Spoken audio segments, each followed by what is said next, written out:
Ventspils augstskolas starptautiskā radioastronomijas centra antena, kā milzu lidojošais šķīvītis, brīdi karājās gaisā, lai atgrieztos vecajā vietā, uz saviem atbalsta punktiem. Rekonstrukcija beigusies. Tā sākās pagājušā gada nogalē un notika šeit pat centra teritorijā.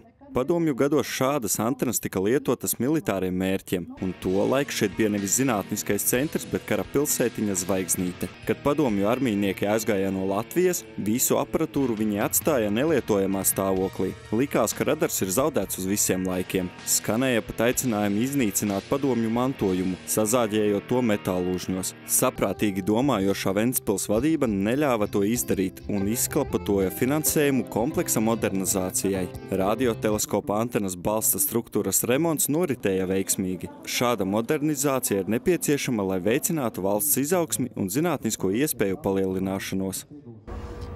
Droši vien, ka par ieguldījumu mēs runāsim vairākos aspektos. Pirmais ieguldījums ir pirmkārt jau vienas no Latvijas augstskolām, kas ir piesaka savu nopietnu konkurences spēju kopējā zinātnē, tā skaitā kosmosa nozarē, ko Latvija ir atzinusi par vienu no ļoti nozīmīgām darbībām Latvijā. Otrs nozīmīgs ieguldījums noteikti būs vieta, kur zinātniekiem tiešām veidot savus izgudrojumus un ietekmēt Latvijas vārdu nest tālāk. Un trešais ieguldījums noteikti būs studentiem un arī jauniešiem un arī skolēniem, kas redzēs, ka Latvijā zinātne ir.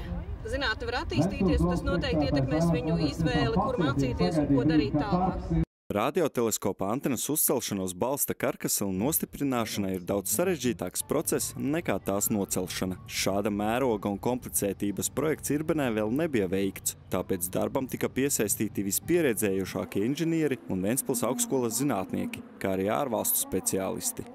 So I'm doing the supervising job and we are responsible for the big lift, preparation and execution. Okay, this process was, let me say, quite simple because, to be honest, we did the training yesterday. But the problem is the wind, always. Jūs redzat šo balto krāsu, ja, un, protams, ka pirms tam var iedomāties, kāds bija sarūsējis un pelēks, un tas viss ir jauns. Viņš ir atjaunots, viņš nav vairs korozijas rezultātā, ir novērsts viss deformācijas, viņš ir precīzs, un krāsa ir speciāli ražota šim teleskopam Amerikā, NASA rūpnīcā. Droši vien tādu otru objektu Latvijā nav, vai vispār Baltijā arī grūti pateikt, ja, kas ir tik unikāls ar šādu speciālu pārklājumu 4 kārtās. Un, protams, kad mēs ceram, ka tā precizitāte būs 1-2 kārtas augstāka. Gandrīz 80 tonu smagās antenas pacelšanas darbiem tika izmantots viens no pasaulē lielākajiem celtņiem. Šī celtņa montāžai vien vajadzīgas vismaz 3 dienas. Mums bija ļoti sarežģīti priekšdarbi. Mums vajadzēja projektētājs strādāt pie tā konkrēti. Mēs pa milimetriem, mums bija atzīmēts celtnis pa milimetriem, kā bija jānoliek viņš pēc projekta. Un pirms pacelšanas mēs to celtni, kā jūs redzat, piemēra āķis svars. Āķi uzlikām precīzi lokātoram pa centru. Kompjūters tika piefiksēts, operators visu piefiksēja, pilnīgi katrs datus milimetrus. Un tad viņš to āķi nolaida parabolam pa vidu.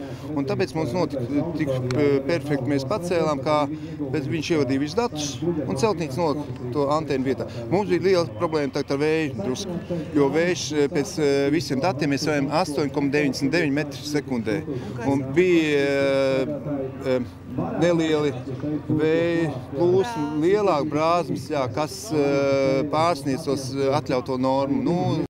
Ventspils augstskolas Irbenes radioteleskopu komplekss ir Eiropas nozīmes pētniecības objekts, kas ieguvis Ziemeļvalstu padomes sekretariāta organizētajā starptautiskajā zinātnes vērtējumu kā viena no 15 labākajām starptautiski konkurētspējīgām zinātniskajām institūcijām. Šobrīd radioteleskopu komplekss ir iesaistīts nozīmīgās pētnieciskajās aktivitātēs, kuru objektus un pētnieciskos rezultātus izmanto Eiropas un pasaules vadošie pētnieciskie centri.